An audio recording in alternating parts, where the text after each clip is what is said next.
Hey guys, just adding a few tanks into the fish room today. How many tanks do you guys think could be considered multiple tank syndrome? Let me know in the comment section below.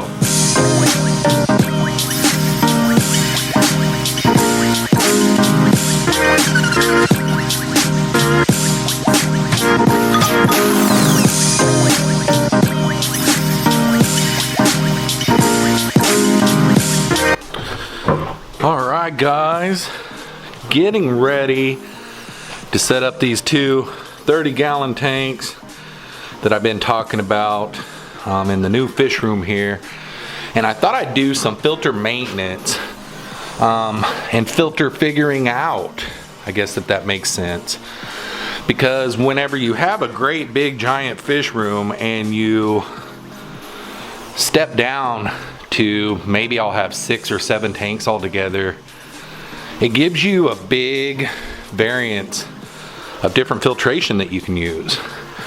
And one of my favorite filters is a sponge filter.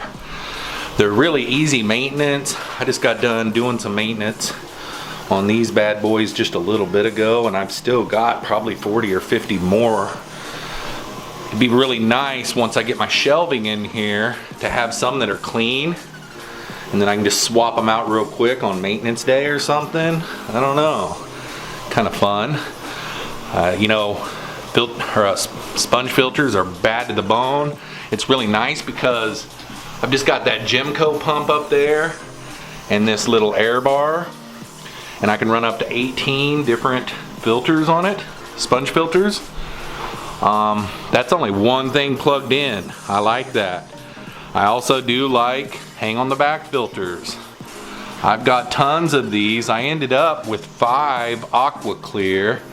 I had the big 70 up here that I put on the low boy, and then I got 4 Aqua Clear 50s. Now one of them, when I was upstairs doing maintenance a little bit ago, one of them, the fin on the motor, only had 1 or 2 fins left on it, so I had to order a new one of those.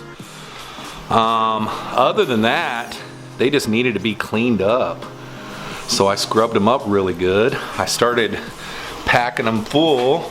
Got the sponge in the bottom, then I got the polyfill on the middle, and then I put these bio rings on the very top, and I've got all of these cleaned up and ready to go. All I got to do is fill them full of water and plug them in. Now this is just a temporary thing. I'm not going to be running these filters on the front like this, but I will on the low boy run a hang on the back filter and 2 or 3 sponges inside it. That's what I'll run the low boy with. And then on these 40-gallon breeders, I really am going to have a heavy bio load on all of these tanks. So I've got the Zis fluid media bubblers. I'm going to have an Aqua Clear 50 on each one, and then probably a couple of sponge filters in each one of these. And then on these 30 gallons over here, one of them, my tank, I'm going to put this Eheim Classic canister filter on it. I plan on breeding angels in that tank, so I'll probably run a hang on the back, a canister, and a sponge on that tank, and just do over filtration. Lots of water polishing, lots of biologic. You know, those canister filters are packed full of biologic bacteria. I will also have an extra Zis filter. I might run a Zis, a canister, a sponge, and a hang on the back on my 30-gallon tank. Wouldn't that be dope? I don't know. What do you guys think about that? 30 gallons, that's over filtration, but do you really think that there's such a thing as over filtration? I know that's a big conversation piece, but whenever you're running a heavy bio load, I guess a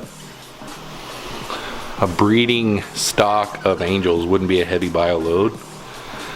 Maybe I run the canister filter on one of these. You know what I mean? I don't know. But today's video, I'm bringing in my next load, which is a stand and 2 30-gallon aquariums, lights, putting the filters in them today, and then I've got a stand to bring in with all kinds of stuff to put away. I've got to get all this organized. So I'm going to put my stand back here in the corner, and I'm going to fill it full of all my stuff and try to get my car completely unloaded, try and have it back. But heck yeah, guys, I'm gonna fill these filters up right now and get them working, and we'll go from there. Boom. Doing some filter maintenance on all my sponge filters and all of my hang on the backs, and I'm sitting here wondering if I should have just popped these bad boys in the dishwasher, because I think stripped down like this, these aqua clears would be dishwasher safe. I don't know that for a fact, but if you do know, tell me in the comment section. But you want them to be as clear as possible. I scrubbed on these pretty good. They were pretty bad shape. I'd never really took them off and cleaned them out. I just cleaned the filter media every time. They were in pretty bad shape. You can still see a little bit down in there. But the reason why you want them clear is where you can see if your filtration needs to be serviced without taking it all apart. So you want it to be clear so you can see how mucky your sponges that you have down inside them are. I always use polyfill and bio rings. You know, I put those combination, the polyfill, the sponges, and the bio rings together on my hang on the backs, and that works really, really good, and ends up being pretty spicy.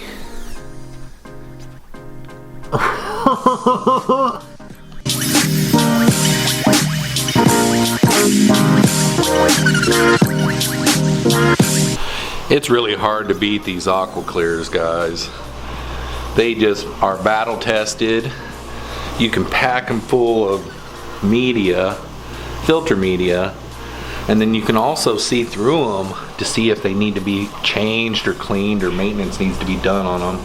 And they also do a pretty good flow. I don't know if you guys can see the flow on the top of this 40-gallon breeder, but man.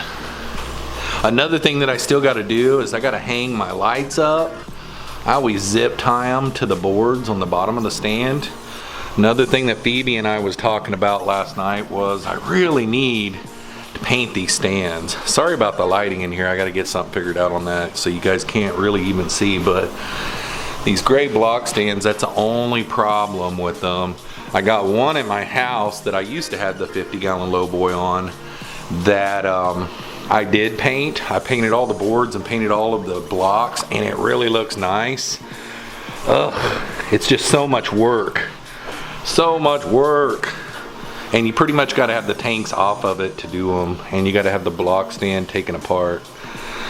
But I've got these filters going for now. Go through the regular cycle process and get a lot of this filtration going, and get all the media cycled and stuff. Maybe even I don't know, bring some plecos in here and start getting a load put in here. I do have like 3 sponge filters in the house that are cycled. 2 of them are in 5-gallon aquariums that we've only got like snails and a few little live bears in. The tank has all kinds of duckweed in it. I don't know, swapping sponge filters on those little 5 gallons might be kind of dangerous. It might make the tank crash or something. But my 55-gallon upstairs, it's cycled, and I got a Zis filter in it, and I've also got sponge filter in it. I don't know. Might just have to go through the cycle as well. But let's get down to business, the thing that I've made this video for, and get these 2 30-gallon aquariums in here, get them set up, and see what it looks like in my new fish room, guys. All right, y'all, we got water going into the 230 gallons. I actually think this one's more like a 29 and this one's like a 30. I guess you would call it a long. They got a different platform. They got a different floor plan. They look like crap right now because this one has been sitting empty with water up to that level since November. No filtration, just sitting there. I didn't get all the sand out of this one. So this one's got a lot of cleaning to do on it. This top one here is gonna be Phoebe's tank to do with whatever she wants. And this bottom one is gonna be angelfish. Never kept angelfish before, and I am gonna set this bottom one up for breeding. So I'm gonna have to run it up in the 80s on temperature, which I've never done before. Try to keep this room down here warm this summer. Real quick before this tank gets full and I have to set you guys down and switch the... Alright, where was I? I had to shut the water off. I got a phone call there. So I'll get that turned back on in a minute. But yesterday I started putting the wood in these other aquariums. Now granted, I'm not gonna have fish in these aquariums for a long time. I'm gonna try to do a cycle here where I do like I normally do. Some of the tanks I will put some seeded filters in to try to get them to bump up quicker. But right now what I'm doing is I'm running a bunch of filters as you saw earlier in the video. I've also got the canister filter down here. But today I'm gonna put some sponge filters in here that are already seeded in each one of these tanks. But yesterday when I added the wood, I scraped all the green hair algae off of them and stuff, but they fogged up the tanks. I don't know if you can tell that on camera, but the wood fogged up the tanks, but it's gonna be a while before I put any wood in here anyhow. So today what I'm gonna do is I'm gonna split these hang on the backs up between these two tanks right here and this tank up here. And like I said earlier in the video, this other Aqua Clear had a fin broke on the motor. Got that on order. When it comes in, I'll pop it on this tank down here. Today I will move the canister filter over here. I've got space behind this stand to get behind there, so I will put the canister filter back there. I've still got to work on getting all of my lights on the same switch. That way when I turn the lights on down here, they all come on and they all go off. I'm not gonna be running these lights at all because there's not gonna be any, well, Phoebe's might have to be run on a timer eventually when she gets it planted.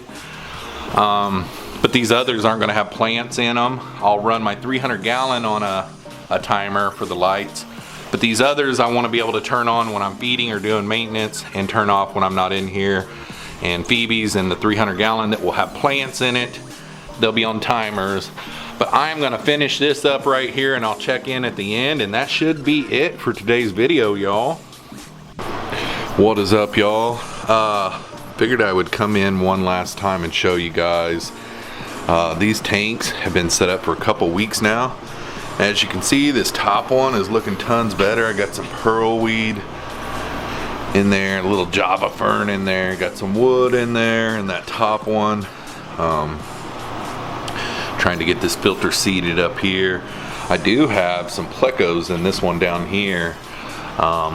Getting a little bit closer to setting this one up for breeding down here, but you can see these old crusty little tanks, clear as a bell now, just a little TLC, and yeah, I think they're gonna turn out nice. So the fish room is starting to fill in pretty good here.